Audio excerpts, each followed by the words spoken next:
آداب زندگی۔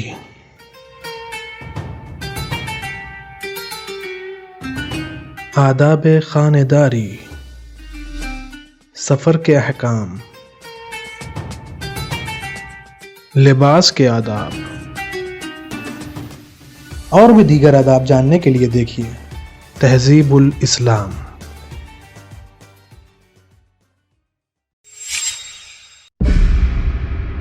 اعوذ باللہ من الشیطان الرجیم، بسم اللہ الرحمن الرحیم۔ ناظرین کرام، السلام علیکم۔ ایک مرتبہ پھر تہذیب الاسلام کے اس نئے ایپیسوڈ میں آپ سب کو خوش آمدید کہتے ہیں۔ پچھلے ایپیسوڈ میں ہم نے ناخن کتروانے کے آداب کو جانا تھا۔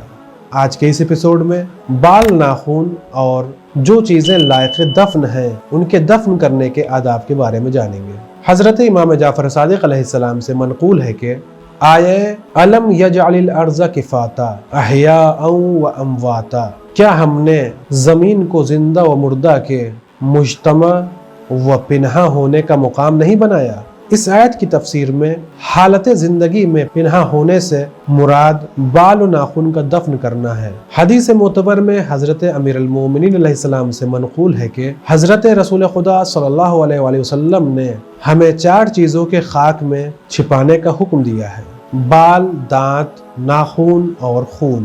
جناب رسول خدا صلی اللہ علیہ وآلہ وسلم سے منقول ہے کہ 7 چیزیں جس وقت جسم انسانی سے جدا ہوں ان کو فوراً دفن کر دینا چاہیے: بال، ناخن، خون، خون حیض، آنول نال، دانت اور نطفہ بستہ جس میں خون پڑ گیا ہو۔ سر اور داڑھی کے بالوں میں کنگھا کرنے کی فضیلت۔ حدیث معتبر میں حضرت امام جعفر صادق علیہ السلام سے منقول ہے کہ عمدہ لباس پہننے سے دشمن کو ذلت ہوتی ہے اور بدن پر روغن ملنے سے یاس و پریشانی دور ہوتی ہے، اور سر میں کنگھا کرنے سے دانت مضبوط ہوتے ہیں۔ حضرت رسول اللہ صلی اللہ علیہ وآلہ وسلم سے منقول ہے کہ سر اور داڑھی میں کنگھا کرنے سے بخار جاتا رہتا ہے، روزی فراخ ہوتی ہے اور قوت باہ زیادہ ہوتی ہے۔ حضرت امام جعفر صادق علیہ السلام سے منقول ہے کہ سر میں کنگھا کرنے سے 20 قسم کی بیماریاں اور بہت سے درد دور ہوتے ہیں۔ دوسری حدیث میں فرمایا کہ بال خوبصورت ہوتے ہیں، حاجت روا ہوتی ہے، پیٹھ مضبوط ہوتی ہے، بلغم قط ہوتا ہے۔ ایک روایت میں یہ ہے کہ اولاد کی زیادتی کا سبب ہوتا ہے۔ ایک اور حدیث میں یوں فرمایا کہ رخساروں پر کنگھا کرنے سے دانت مضبوط ہوتے ہیں، اور داڑھی میں نیچے کی طرف کنگھا کرنے سے طاعون دور ہوتا ہے، اور زلفوں میں کنگھا کرنے سے وسوسہ شیطان رفع ہوتا ہے اور بلغم رفع ہوتا ہے۔ کنگھا کرنے کے آداب، اوقات اور کنگھوں کی قسمیں۔ حدیث معتبر میں منقول ہے کہ حضرت امام جعفر صادق علیہ السلام کی جانماز میں ایک کنگھا رہتا تھا۔ جب نماز سے فارغ ہوتے تھے اس کنگھے کو کرتے تھے۔ حدیث حسن میں حضرت امام موسیٰ کاظم علیہ السلام سے منقول ہے کہ آئے کریمہ خذوا زینتکم کل مسجد، نماز سے پہلے اپنی زینت کرو۔ اس حدیث میں زینت سے مراد یہ ہے کہ ہر نماز سے پہلے کنگھا کر لو۔ دوسری حدیث میں یوں ہے کہ ہر نماز سے پہلے خواہ واجب ہو یا سنت کنگھا کرنا چاہیے۔ ایک اور حدیث میں فرمایا کہ جس وقت تم سر اور داڑھی میں کنگھا کر چکو تو اسے سینے پر پھیر لو کہ اس سے غم اور بیماریاں دور ہوتی ہیں۔ حضرت امام جعفر صادق علیہ السلام سے منقول ہے کہ جو شخص گن کر 70 مرتبہ اپنی داڑھی میں کنگھا کر لے 40 دن تک شیطان اس کے پاس نہیں پھٹکتا۔ دوسری حدیث میں فرمایا کہ حمام میں کنگھا مت کرو کہ اس سے بال کمزور ہوتے ہیں۔ ایک اور حدیث میں فرمایا کہ جو شخص کنگھا کرنے کا ارادہ کرے جس حالت میں بیٹھا ہو اسی طرح بیٹھا رہے، اور کنگھا دائنے ہاتھ میں لے کر سر پر رکھے اور پہلے سر کے اگلے حصے کی جانب کرے اور یہ دعا پڑھے: اللہم حسن شعری و بشری و طیبہما واصرف عنی الوبا۔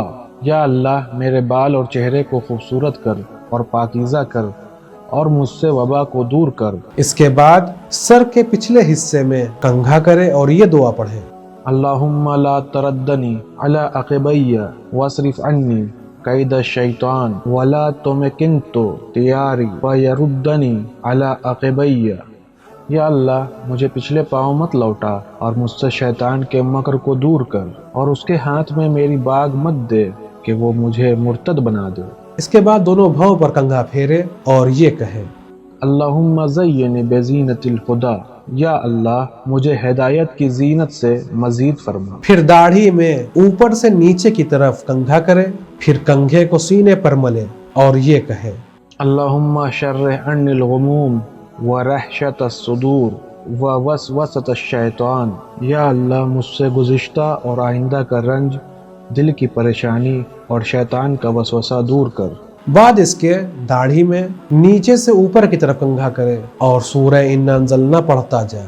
ایک روایت میں یوں وارد ہوا ہے کہ جب داڑھی میں کنگھا کرنا ہو تو نیچے سے اوپر کی طرف 40 مرتبہ کرو اور سورہ انا انزلنا پڑھتے جاؤ، پھر اوپر سے نیچے کی جانب 7 دفعہ کرو اور سورہ العادیات پڑھتے جاؤ، پھر اللہم شرح یعنی وہ دعا جو پہلے مذکور ہوئی اسے پڑھ لو۔ حضرت امام موسیٰ کاظم علیہ السلام سے منقول ہے کہ کھڑے ہو کر کنگھا مت کرو کہ دل ضعیف ہوتا ہے، اور بیٹھ کر کنگھا کرنے سے دل قوی ہوتا ہے اور جلد بدن دبیز ہوتی ہے۔ دوسری حدیث میں وارد ہوا ہے کہ حضرت رسول خدا صلی اللہ علیہ وآلہ وسلم پانی سے کنگھا کرتے تھے، یعنی پانی سے کنگھے کو بھگوتے جاتے تھے اور کرتے جاتے تھے۔ دوسری حدیث میں وارد ہوا ہے کہ داڑھی میں کنگھا کرنے کے وقت یہ دعا پڑھے اللہم صلی علی محمد وآل محمد وابسنی جمالا فی خلقک وزینتا فی عبادک وحسن شعری وبشری ولا تبتنی بالنفاق وارزقنی المحابہ بین بریتک والرجحۃ عبادک یا ارحم الراحمین۔ یا اللہ تو محمد اور آل محمد پر رحمت نازل کر اور مجھے اپنی مخلوق میں جمال اور اپنے بندوں میں زینت عطا کر، اور میرے بال اور میرا چہرہ خوشنما کر دے، میرے قدم نفاق سے نہ ڈگمگائیں، اور اے سب رحم کرنے والوں سے زیادہ رحم کرنے والے مجھے اپنی مخلوقات میں ہیبت اور اپنے بندوں میں عزت عنایت فرما۔ حضرت امام جعفر صادق علیہ السلام سے منقول ہے کہ جو شخص کھڑے ہو کر کنگھا کرے گا قرض میں مبتلا ہوگا۔ حضرت امیر المومنین علیہ السلام سے منقول ہے کہ کھڑے کھڑے کنگھا کرنے سے پریشانی اور افلاس ہوتا ہے۔ دوسری حدیث میں منقول ہے کہ حضرت رسول اللہ صلی اللہ علیہ وآلہ وسلم اپنے ریش مبارک میں نیچے سے اوپر کی طرف 40 مرتبہ کنگھا کرتے تھے اور اوپر سے نیچے کی طرف 7 مرتبہ، اور یہ فرمایا کرتے تھے کہ اس طرح سے کرنے میں روزی بڑھتی ہے اور بلغم دفع ہوتا ہے۔ قاسم ابن ولید سے منقول ہے کہ کسی نے حضرت امام جعفر صادق علیہ السلام سے دریافت کیا کہ اگر کنگھے کا خانہ اور تیل کی پیالی ہاتھی کی ہڈی کی ہو تو اس کے بارے میں کیا حکم ہے؟ فرمایا کچھ مذائقہ نہیں۔ حسن ابن عاصم سے منقول ہے کہ میں حضرت امام موسیٰ کاظم علیہ السلام کی خدمت میں گیا، دیکھا کہ حضرت کے ہاتھ میں ہاتھی دانت کا کنگھا ہے، عرض کی قربان ہو جاؤں، عراق کا ایک گروہ ہاتھی دانت کا کنگھا کرنا حلال نہیں جانتا۔ فرمایا کیوں؟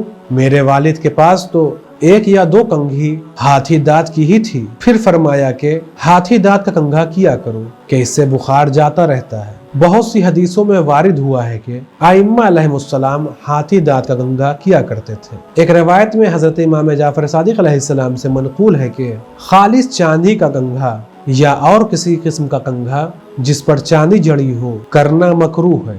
آج کے اس ایپیسوڈ میں بس اتنا ہی، انشاءاللہ اگلے ایپیسوڈ میں پھر ملاقات ہوگی۔ تب تک کے لیے شکریہ، خدا حافظ۔ سدرة المنتهى